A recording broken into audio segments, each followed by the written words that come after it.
আসসালামু আলাইকুম রহমতুল্লাহ। খাদ্য অধিদপ্তর পরীক্ষায় আসা বিগত সালে যত ম্যাথ প্রশ্ন তার আয়োজনে আজকের পর্ব হচ্ছে 4। আলোচনা করব খাদ্য অধিদপ্তরের অধীনে খাদ্য উপখাদ্য পরিদর্শক 2011। নাম্বার 1, একটি বড় বক্সের মধ্যে 5টি বক্স আছে ও তার প্রত্যেকটির মধ্যে 5টি করে ছোট বক্স আছে। মোট বক্সের সংখ্যা কত? একটি বড় বক্সের মধ্যে 5টি বক্স আছে, মানে এখানে 6টি হলো, তার প্রত্যেকটির মধ্যে আবার 5টি করে ছোট বক্স। এই যে 5টি, প্রথম তো বড় বক্স, তার ভিতরে 5টা বক্স তো আছেই, এবং এই যে 5টা বক্সের ভিতরে আবার 5টি করে ছোট বক্স, তাহলে 5 5 25, আর এই যে একটা আর এই 5টা 6টা, তাহলে 25 আর 6 হচ্ছে 31। তাহলে এটার অ্যান্সার হবে 31টি। ওকে, নাম্বার 2তে বলছে একটি চৌবাচ্চায় 3টি নল দিয়ে 8, 12 ও 24 ঘন্টায় পূর্ণ হতে পারে। আচ্ছা, একটি চৌবাচ্চা 3টি নল দিয়ে 8, 12 এবং 24 ঘন্টায় পূর্ণ হতে পারে। 3টি নল একসঙ্গে খুলে দিলে চৌবাচ্চাটির 3/4 পূর্ণ হতে কত সময় লাগবে? তো এটা শর্টকাট নিয়মেও করা যায়, তো ডিটেলসে আমি আগে আলোচনা করি, এরপর শর্টকাট নিয়মটা বলছি। প্রথম নল দিয়ে 8 ঘন্টায় পূর্ণ হয় একটি চৌবাচ্চা, তাহলে 1 ঘন্টায় পূর্ণ হবে কতটুকু? 1/8 অংশ। আবার দ্বিতীয় নল দিয়ে 12 ঘন্টায় পূর্ণ হয় একটি চৌবাচ্চা, তাহলে 1 ঘন্টায় পূর্ণ হবে 1/12 অংশ। আবার 24 ঘন্টায় পূর্ণ হয় একটি চৌবাচ্চা, তাহলে 1 ঘন্টায় পূর্ণ হবে 1/24 অংশ। তো এবার যদি 3টা আমি যোগ করে দেই, তাহলে আমরা এই যে নল 3টি দিয়ে 1 ঘন্টায় পূর্ণ, যেহেতু এটা কত 1 ঘন্টায়, আবার 1/24 1 ঘন্টায়, আবার 1/12 হচ্ছে 1 ঘন্টায়, আবার এই যে 1/8 অংশ পূর্ণ হয় কয় ঘন্টায়? 1 ঘন্টায়। তো এই যে 3টা নল দিয়ে 1 ঘন্টায় পূর্ণ হয়, এই 3টা যদি যোগ করে দেই, তাহলে লসাগু করলাম, লসাগু হয় 24, 8, 12 এবং 24-এর লসাগু 24, আর 24-এর ভিতরে যায় 3 বার, 3 8 24, তাহলে 3 1 3, এখানে 12 দ্বিগুণে 24, 2 1 2, 24 1 24, 1 4 6 24। তাহলে এই যে 6 আর এই যে 24-এর যদি কাটাকাটি করি, তাহলে এখানে আসে 1, নিচে আসে 4, এই যে 1/4 অংশ। তাহলে 1/4 অংশ পূর্ণ হয় 1 ঘন্টায়, তাহলে 1 অংশ পূর্ণ হবে 1 × 4/1। আর আমাকে বের করতে বলছে কত? 3/4 অংশ পূর্ণ হতে কত সময় লাগবে? তাহলে 3/4 অংশ পূর্ণ হতে সময় লাগে 1 × 4 × 3, নিচে 4, তো 4 4 কাটা চলে যায় 3 ঘন্টায়। অ্যান্সার হবে 3 ঘন্টায়। ওকে, এবার শর্টকাট টেকনিকে আসি আমরা। এখানে আমার ভ্যালু দেওয়া আছে 8, 12 এবং 24, মানে প্রথম নল, দ্বিতীয় নল, তৃতীয় নল দেওয়া আছে 8, 12, 24। তো এই 3টা যদি লসাগু করি, আমাদের লসাগু হয় হচ্ছে 24, লিখলাম 24। আর প্রথমটা বলছে কত? 8, দ্বিতীয়টা হচ্ছে 12, তৃতীয়টা হচ্ছে কত? 24। ওকে, এবার যদি ভাগ করি এখানে 3 8 24, তাহলে আমি এভাবে লিখতে পারি, এখানে 3 8 24, 12 দ্বিগুণে 24। ওকে, আর এখানে 24 1 24। এই পাশে যে ঘন্টাটা আসে, এটা হচ্ছে আমি গুণ করে দিব, এটা হচ্ছে 1 ঘন্টায়, এটা হচ্ছে শর্টকাট 1 ঘন্টায়, এটা হচ্ছে আমার পূর্ণ কাজটা, এটা হচ্ছে পূর্ণ ঘন্টাটা। তো 1 ঘন্টায় আমার কতটুকু হয় সেই ভ্যালুটা আগে বের করব। তাহলে 3 8 24, 12 দ্বিগুণে 24 এবং 24 1 24, এই 3টা ভ্যালু যদি হচ্ছে আমি যোগ করি, তাহলে আসে কত? 6। এই 6 দিয়ে যদি হচ্ছে আমি 24কে ভাগ করি, তাহলে চলে আসে 4 6 24, 4 ঘন্টায়। এখন বলছে আমার 3/4 অংশ পূর্ণ হতে কত সময় লাগে। তাহলে 4-এর 3/4 অংশ যদি আমি এখানে হিসাব করি, 3/4 অংশ বলতেই তো এটা বোঝায়।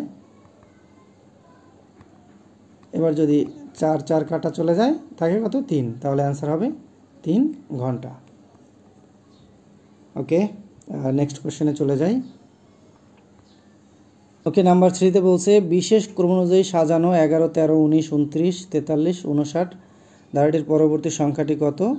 তো 11, 13, 19, 29, 43, 59 ধারাটি একটি মৌলিক ধারা, সংখ্যার ধারা। তো 59-এর পরবর্তী মৌলিক সংখ্যা হচ্ছে 61, সো 61 এখানে নেই, কোনোটাই নয়।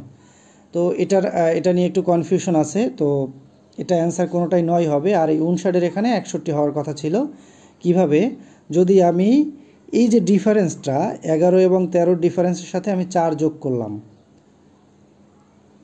11 আর 13 ডিফারেন্স কত? 2, 2-এর সাথে যোগ করলাম 4, তাহলে কত হলো? 6। এই 6-এর সাথে যদি আমি 13 যোগ করি, তাহলে 19, মানে পরবর্তী ভ্যালুটা আমি লিখতে পারি। তাহলে এই 6-এর সাথে আমি আবার 4 যোগ করব, মানে প্রত্যেকটা যে ভ্যালুটা যে থাকবে ফাইনাল, তার সাথে 4 যোগ করব। 4 যোগ করে যে ভ্যালুটা আসবে, তার সাথে আমার এই যে ক্রম অনুসারে যে ধারাগুলো দেওয়া আছে, এটার সাথে যোগ করে দিলে পরবর্তী সংখ্যাটা হবে।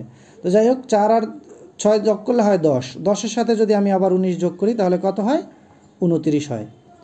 আবার 10-এর সাথে যদি 4 যোগ করি তাহলে কত হয় 14। এই 14-এর সাথে যদি আমি আবার 29 যোগ করি, এই 14-এর সাথে 29 যোগ করলে হয় 43।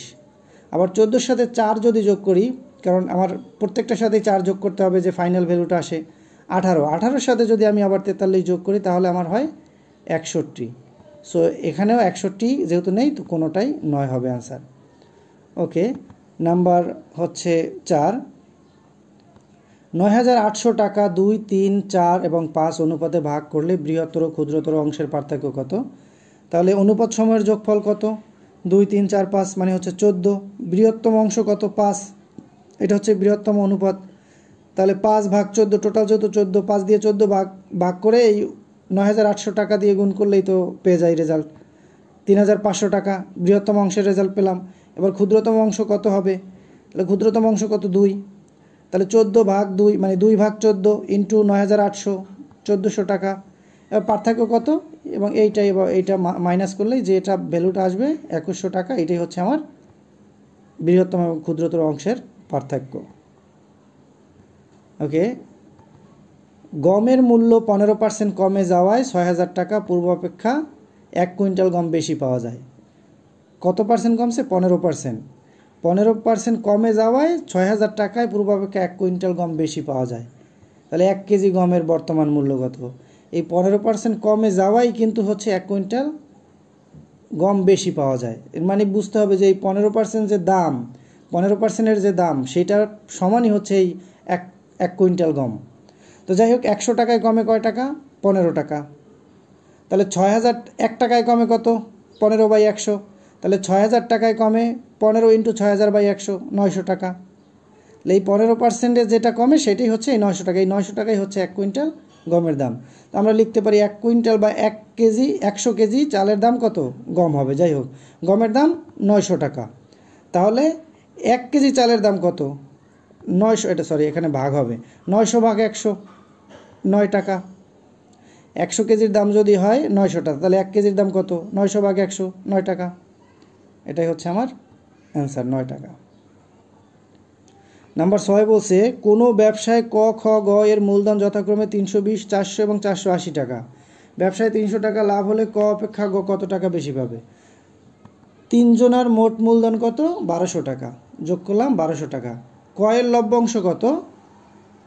320, যেহেতু টোটাল 1200, 3 জনের মূলধন টোটাল 1200 এবং ব্যবসায় লাভ হয়েছে 300 টাকা।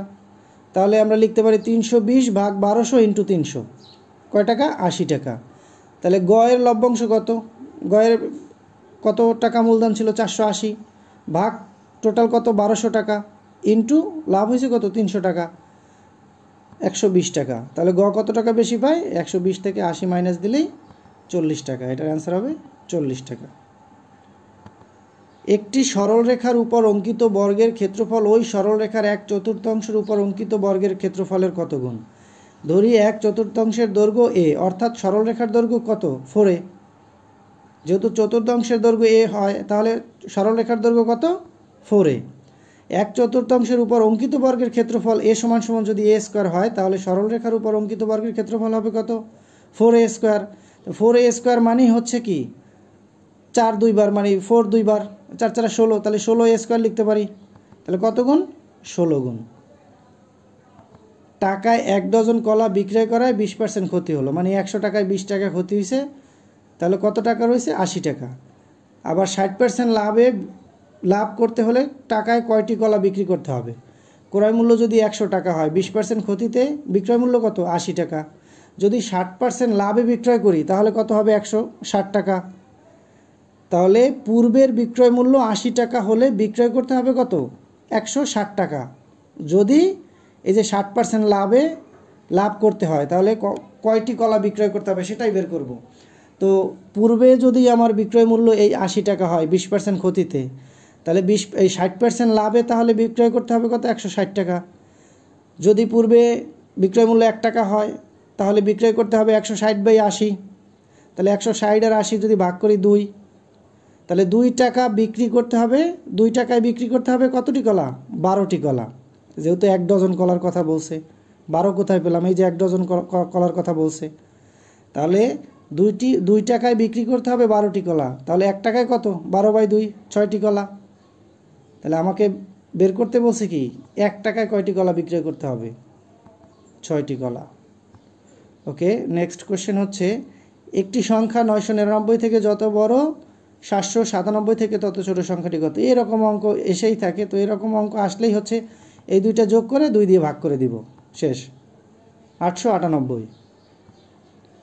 শতকরা বার্ষিক কত হার সুদে 450 টাকায় 17 বছরের সুদ 459 টাকা হবে।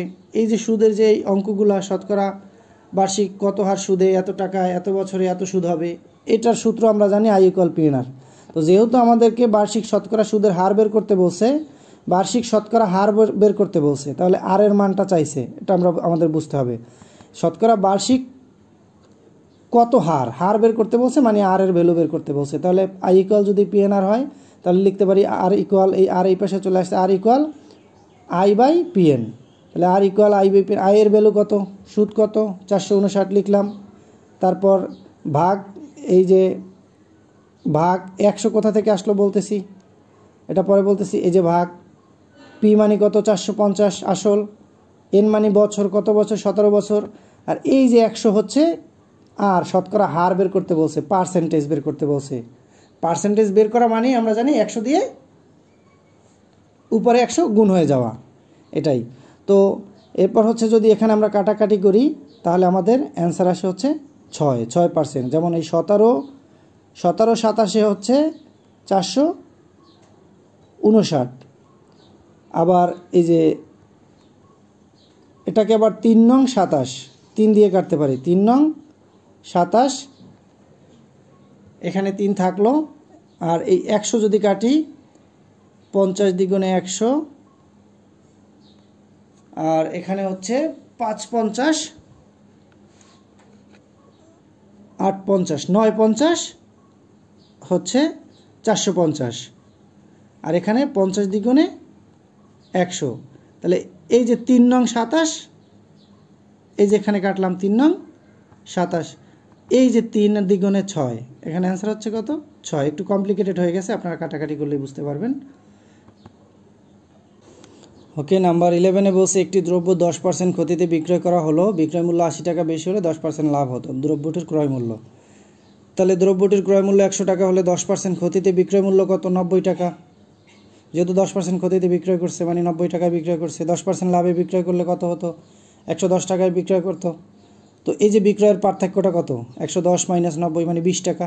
তাহলে বিক্রয়ের পার্থক্য যদি 20 টাকা হয়, ক্রয় মূল্য কত 100। এই যদি 100 ধরে আমরা কাজ করছি, যেহেতু 100 ধরে হিসাব করছি, তাহলে বিক্রয়ের পার্থক্য 20 টাকা হলে ক্রয় মূল্য কত 100 টাকা। তাহলে বিক্রয়ের পার্থক্য এখানে বলছে কত 80 টাকা। যদি বিক্রয়ের পার্থক্য 80 টাকা হয় তাহলে ক্রয় মূল্য কত 100 গুণ 80 ভাগ 20, 400 টাকা। এটার অ্যান্সার হবে 400। ওকে, একটি রাস্তার পাশে এক সারিতে 15টি গাছ লাগানো আছে। একটি গাছ থেকে আরেকটি গাছের দূরত্ব 10 মিটার হলে প্রথম ও শেষ গাছের দূরত্ব কত। 15টা গাছ আছে, 1 আর 15, প্রথম আছে 1 এবং 15, কিন্তু এই দুইটা গাছের কিন্তু কোনো দূরত্ব রইল না। তাহলে মাঝখানে যে 14টা সংখ্যা থাকে, 14টায় 14 গুণ 10 মানে 140 মিটার। প্রথম একটি গাছ লাগানোর পর 10 মিটার দূরত্বে পরপর 14টি গাছ লাগানো আছে, তাহলে প্রথম ও শেষ গাছের দূরত্ব 10 × 14 মানে 140 মিটার। ওকে, এরপর হচ্ছে 3টি ঘোড়ার মূল্য 5টি গরুর মূল্যের সমান। 2টি গরুর মূল্য 3টি গাধার মূল্যের সমান। একটি ঘোড়ার মূল্য 7500 টাকা হলে 5টি গাধার মূল্য কত। কি বলছে, আমার মূল্য দেওয়া আছে একটা ঘোড়ার, তা আমার দেখতে হবে যে 3টা ঘোড়ার মূল্য 5টা গরুর মূল্যের সমান। একটা ঘোড়ার মূল্য যদি হচ্ছে 7500 টাকা হয়, তাহলে 3টা ঘোড়ার মূল্য কত 22500 টাকা। আবার বলছে 5টি গরুর মূল্যের সমান। এই 3টা ঘোড়ার যে মূল্য, 3টা ঘোড়ার মূল্য কত 22500, এই 3টা ঘোড়ার মূল্য 5টি গরুর মূল্যের সমান। তাহলে লিখলাম 5টি গরুর মূল্য সমান সমান 22500। আবার 2টি গরুর মূল্য 3টি গাধার মূল্যের সমান। তাহলে 5টি গরুর মূল্য আমরা জানি কত, এই যে 22500। তাহলে 2টা গরুর মূল্য আমরা পেয়ে গেলাম। 2টা গরুর মূল্য কত 22500 × 2 ভাগ 5, 9000 করে, 9000 টাকা করে। ওকে, তাহলে এই 2টা গরুর মূল্য আবার 3টা গাধার মূল্যের সমান। তাহলে 2টা গরুর মূল্যের যদি হয় 9000 টাকা, তাহলে 3টা গাধার মূল্য কত, তাহলে 4500 টাকা করে। তাহলে 3টা গাদার মূল্য কত? 9000 টাকা। সরি, এই যে 2টা গরুর মূল্য কত? 9000। এই 2টা গরুর মূল্য আর 3টা গাদার মূল্য সমান, তাহলে আমরা বলতে পারি যে 3টা গাদার মূল্য 9000 টাকা।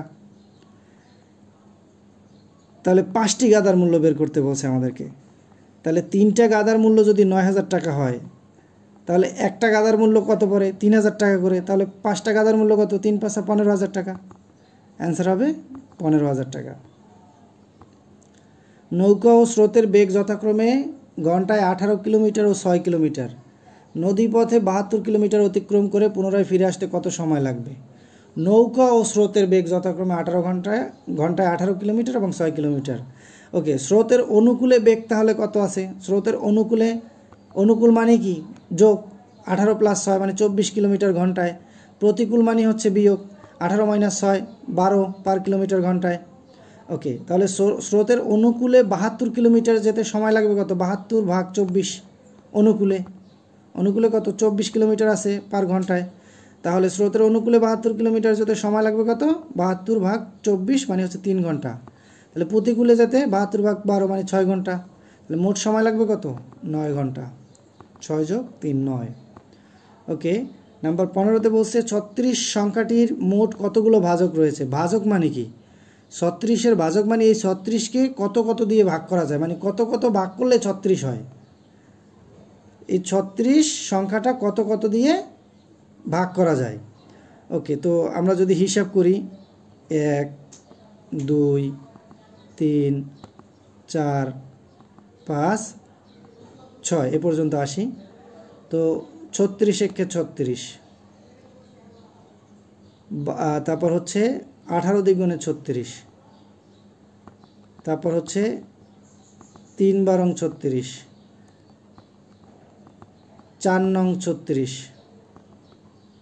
5 দিয়ে যায় না, 5 দিয়ে কোনোটা ভাগ করলে মানে কোনো কিছুর সাথে গুণ করলে 36 হয় না, তো 5 দিয়ে 36কে ভাগ করা যায় না। আবার 6 × 6 = 36। তাহলে কয়টা হলো? 1 2 3 4 5। যেহেতু সেম সংখ্যাটা ধরলাম না, 6 7 8 9, 9টি সংখ্যা দিয়ে হচ্ছে 36কে ভাগ করা যায়। ওকে, নাম্বার হচ্ছে 16তে বলছে নিচের কোন ক্রমিক পূর্ণ সংখ্যাদ্বয়ের বর্গের অন্তর 43?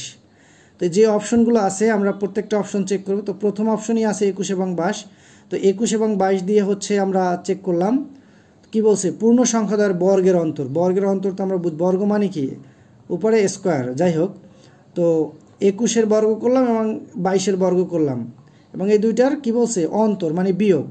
তো 22-এর বর্গ করলে হয় 884 এবং 21-এর বর্গ করলে হয় 484 - 414, যেটা কিনা অ্যান্সার আসে 43। তাহলে এই প্রথম অপশনটাই আমার সঠিক।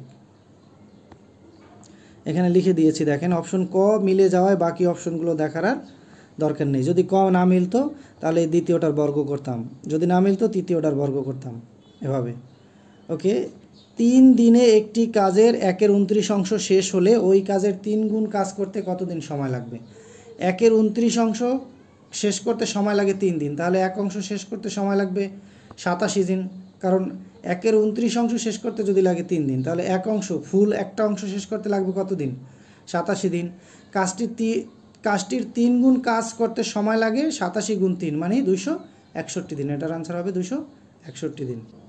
কালাম সাহেব তার স্ত্রী থেকে 6 বছরের বড়। তার স্ত্রীর বয়স তার ছেলের বয়সের 4 গুণ। 5 বছর পর ছেলের বয়স 12 বছর হলে 3 বছর পর কালাম সাহেবের বয়স কত? শুধু ছেলের বয়সটা দেওয়া আছে, 5 বছর পর 12 হবে, তাহলে ছেলের বর্তমান বয়স কত? 7 বছর। তার স্ত্রীর বয়স আবার তার ছেলের বয়সের 4 গুণ, মানে 4 সাথে কত? 28। এই 28 বছর বয়স কার? তার স্ত্রীর। তার স্ত্রীর থেকে আবার কালাম সাহেবের বয়স 6 বছর বেশি। এই যে কালাম সাহেব তার স্ত্রী থেকে 6 বছরের বড়, তো তার স্ত্রীর বয়স 4 সাথে 28, তার থেকে 6 বছরের বড় কে? কালাম সাহেব। তাহলে 28 আর 6 কত? 34। তাহলে কালাম সাহেবের বয়স কত? 34। তাহলে 3 বছর পর কালাম সাহেবের বয়স হবে কত? 37 বছর। এটার অ্যান্সার হচ্ছে 37। 25 গ্রাম ওজনের একটি সোনার গহনায় সোনা ও তামার অনুপাত হচ্ছে 4:1। গহনাটিতে আর কতটুকু সোনা মেশালে এতে সোনা ও তামার অনুপাত 5:1 হবে? তামা আমার ঠিকই থাকবে, শুধু সোনার অনুপাতে 1 বাড়বে। তাহলে 4:1 মানে এই টোটাল 5 অনুপাত, 5 অনুপাত সমান দেওয়া আছে কত গ্রাম, 25 গ্রাম। তাহলে 1 অনুপাত সমান কত গ্রাম, 5 গ্রাম, মুখস্থ হিসাব। তাহলে আমার এখানে বাড়াইতে হবে 1 অনুপাত, তাহলে 1 অনুপাত মানে 5 গ্রাম, এটার অ্যান্সার 5ই হবে। তারপর এখানে ম্যাথটা করে দেওয়া আছে, সোনা ও তামার অনুপাত যদি 4:1 হয়, অনুপাত দ্বয়ের যোগফল হচ্ছে 5, সোনার পরিমাণ 4/5 × 25 মানে 20 গ্রাম, তামার অনুপাত কত, 5 গ্রাম। ওকে, তো নতুন অনুপাত সোনা এবং তামা মানে 5:1, তাহলে 1 গ্রাম তামায় সোনা কত গ্রাম, 5 গ্রাম। তাহলে 5 গ্রাম তামায় সোনা কত, 5 × 5 = 25 গ্রাম। তাহলে অতিরিক্ত সোনা মেশাতে হবে কত গ্রাম, 5 গ্রাম। কিন্তু এত করার না করার থেকে আমার হচ্ছে এখান থেকে আমি সহজ হিসাবটা পেয়ে যাই, যেহেতু টোটাল অনুপাত আছে 5, এই 5 অনুপাত সমান 25 গ্রাম মানে 1 অনুপাত সমান 5 গ্রাম। এখানে বানাইতে বলছে 5:1 মানে 4:1 ছিল, 5:1, 1 বাড়াইতে বলছে 1 অনুপাত, তাহলে আমরা জানি 1 অনুপাত সমান কত, 5 গ্রাম। ওকে, ক ও খ এর মানের গড় হচ্ছে 9, ক ও খ এই দুইজনের কত 9, তাহলে দুইজনের গড় যদি 9 হয়, দুইজনের ভ্যালু কত, 18, গ এর মান কত, 12, তাহলে তিনজনের গড় কত হবে, দুইটা যদি যোগ করি কত হয়, 30। তাহলে গড় যদি হিসাব করি কয়টা, টোটাল কয়টা, ক খ গ 3টা, 3 × 10 = 30, 10 হবে এটার অ্যান্সার।